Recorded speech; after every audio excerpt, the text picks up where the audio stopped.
శాసనసభ్యులు మంత్రివర్యులు మన శ్రీధర్ బాబు గారు ఈరోజు ప్రవేశపెట్టినటువంటి తీర్మానం అధ్యక్ష, చర్చ అధ్యక్ష, ఎంత దారుణం అంటే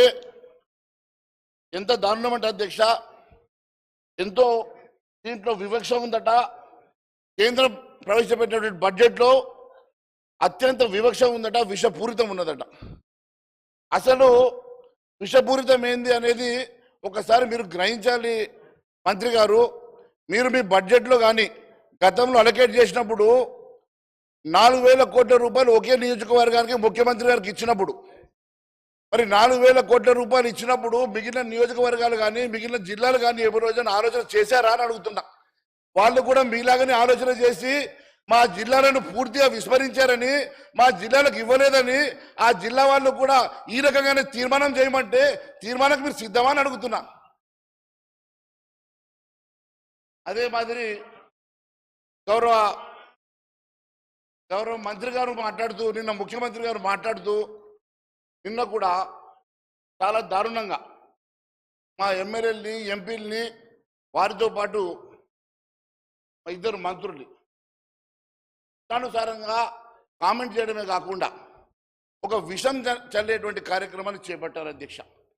కేవలం మేము ప్రధాన ప్రతిపక్షంగా ఈరోజు ఈ రాష్ట్ర ప్రభుత్వానికి సమానంగా 8 మంది ఎంపీలను గెలుచుకునేసరికి పాపం ముఖ్యమంత్రి గారు ఇబ్బందులు పడి ఎక్కడైనా కుర్చీకి ఎసరు వస్తుందో, ఎక్కడ ఆయన పదవి పోతుందో అని చెప్పి భయపడి ఏదో ఒక రకంగా మమ్మల్ని ఇబ్బంది పెట్టాలని చెప్పి ఈరోజు ఈ రకంగా తీర్మానం ప్రవేశపెట్టడం ఎంతవరకు సమంజసమని అధ్యక్ష నేను అడుగుతా ఉన్నాను.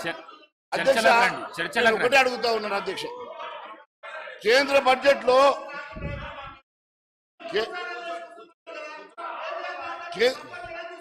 బడ్జెట్లో అధ్యక్ష తెలంగాణకే కాదు ఏ రాష్ట్రానికి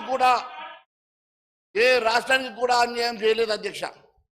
ఒక్కసారి ముఖ్యమంత్రి గారు అనుభవం లేకుండా డైరెక్ట్గా ముఖ్యమంత్రి అవడంతో పాపం వారికి ఫెడరల్ వ్యవస్థ మీద పూర్తిగా విశ్వాసం లేదా, అనుభవం లేక మాట్లాడుతూ ఉన్నారా? దయచేసి వారు ఒకసారి సభకు తెలియజేయాల్సిన అవసరం ఉంది అధ్యక్ష. నేను సింపుల్గా 2 అడుగుతా ఉన్నాను అధ్యక్ష. ఈ ఫెడరల్ స్ఫూర్తి ఈ దేశంలో ఏ రాష్ట్రంలో కూడా, ముఖ్యంగా ఉమ్మడి ఆంధ్రప్రదేశ్లో కానీ తెలంగాణ రాష్ట్రంలో కానీ ఏ రోజు కూడా జరిగినటువంటి ఒక కొత్త చర్చకు దారి తీసినటువంటి ముఖ్యమంత్రి గారు. నేను ఒకటి అడుగుతా ఉన్నాను, కేంద్రం నుంచి నిధులు వచ్చినప్పుడు కానీ రామచంద్ర నాయక్ అధ్యక్ష మహేష్ రెడ్డి గారు తెలంగాణ రాష్ట్ర రాజకీయాల ప్రయోజనాల గురించి మాట్లాడడం అంటే టిఆర్ఎస్ వారు లేవగానే ఆయన కూర్చుంటాను 3-4 సార్లు వారు కావాల్సి కూర్చున్నారు అధ్యక్ష. వారిని ఒకరినొకరు సభలో ఒకరినొకరు సహకరించుకున్నట్టు కనబడుతూనే ఉంది అధ్యక్ష. ఇక్కడ మన ముఖ్యమంత్రి గారి గురించి సమస్య కాదు అధ్యక్ష, మీరు కాంగ్రెస్ ప్రభుత్వం వచ్చింది జీర్ణించుకోలేక మీరు బాధలో ఉన్నారు. మహేష్ రెడ్డి గారు దయచేసి రాష్ట్ర ప్రయోజనాల గురించి, ప్రజా ప్రయోజనాల గురించి చర్చించండి. అదేవిధంగా ఏ విధంగా ముందుకు మనం హక్కుల్ని సాధించుకోవాలనే దాని మీద కొంచెం కాన్సన్ట్రేట్ చేసి మాట్లాడండి ప్లీజ్. మహేష్ రెడ్డి గారు. మిత్రమా నువ్వు ఎంత తిప్పలు పడ్డా నీకు మంత్రి పదవి ఇయ్యరు, మీ కమ్యూనిటీకి ఒక్క మంత్రి పదవి ఇవ్వలేదు. మీరు ఎక్కువ ఆవేశపడకండి, వినండి. మేము మంత్రి గారు శ్రీధర్ బాబు గారు మాట్లాడుతున్న సందర్భంగా పచ్చి అబద్ధాలు మాట్లాడినా దాదాపు 40 నిమిషాలు విషయం చిల్లినా కూడా మేము ఓపికతో విన్నాం. ఈరోజు మేము మాట్లాడుతున్న సమయంలో వారికి ఓపిక ఉండాలి అధ్యక్ష. ఎందుకంటే ఈరోజు యావత్ తెలంగాణ ప్రజానికం మన వైపు చూస్తూ ఉన్నారు. తెలంగాణ ప్రజలు ఈరోజు నిజంగా ఇది వాస్తవం అనుకునే రీతిలో వారి ప్రజెంటేషన్ ఉంది అధ్యక్ష. అయినప్పటికీ కూడా మేము పచ్చి అబద్ధాలు మాట్లాడినా కూడా మేము ఎక్కడ కూడా మధ్యలో ఇంటర్వ్యూని కాకుండా మేము చాలా శ్రద్ధగా వారు చెప్పిన మాటలు విన్నాం. తప్పుడు మాటలైనా అబద్ధపు మాటలైనా 2 నిమిషాలు మేము మాట్లాడతామంటే వారికి ఓపిక ఎందుకు లేదో తెలియడం లేదు అధ్యక్ష. దయచేసి వినండి అధ్యక్ష. మీరు బాగానే ఉన్నారు కానీ వెనకకెళ్ళి ఎందుకు మరి సౌండ్ బాగానే పడతా ఉన్నాయి కొంచెం. నేను ఒకటి అడుగుతా ఉన్నాను అధ్యక్ష, ఏపీ బీహార్కి నిధులు ఇచ్చారని కదా అధ్యక్ష వీళ్ళకు బాధ. నేను ఒకటే విషయం తెలియజేస్తా ఉన్నాను అధ్యక్ష, వారికి స్పెషల్ స్టేటస్ ఇవ్వమని చెప్పి ఆ రోజు గౌరవ ముఖ్యమంత్రి గారు కూడా చెప్పారు, ఆంధ్రాకి స్పెషల్ స్టేటస్ ఇవ్వమని. గౌరవ కేసీఆర్ కూడా చెప్పారు, ఆంధ్రాకి స్పెషల్ స్టేటస్ ఇస్తాం, మాకేం అభ్యంతరం లేదని. నేను ఒకటే అడుగుతా ఉన్నాను, నిజంగా ఆంధ్రప్రదేశ్కి స్పెషల్ స్టేటస్ వచ్చుంటే ఈరోజు ఇక్కడ ఒక్క ఫ్యాక్టరీ అయినా ఉంటుండే అధ్యక్ష. వారిచ్చే స్పెషల్ స్టేటస్ కి, వారిచ్చేటువంటి ట్యాక్స్ ఎగ్జామ్షన్స్ కి ఈ రాష్ట్రం ఎడారిగా మారుతుండే అధ్యక్ష.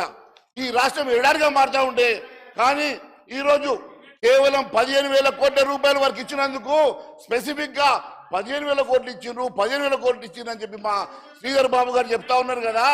మరి ఈ రాష్ట్రంలో 80,000 కోట్ల రూపాయలు ఆన్ గోయింగ్ ప్రాజెక్ట్స్ నడుస్తూ ఉన్నాయి. 9,50,000 కోట్ల రూపాయలు గత 10 సంవత్సరాలు ఇచ్చినటువంటి సందర్భం ఉన్నది.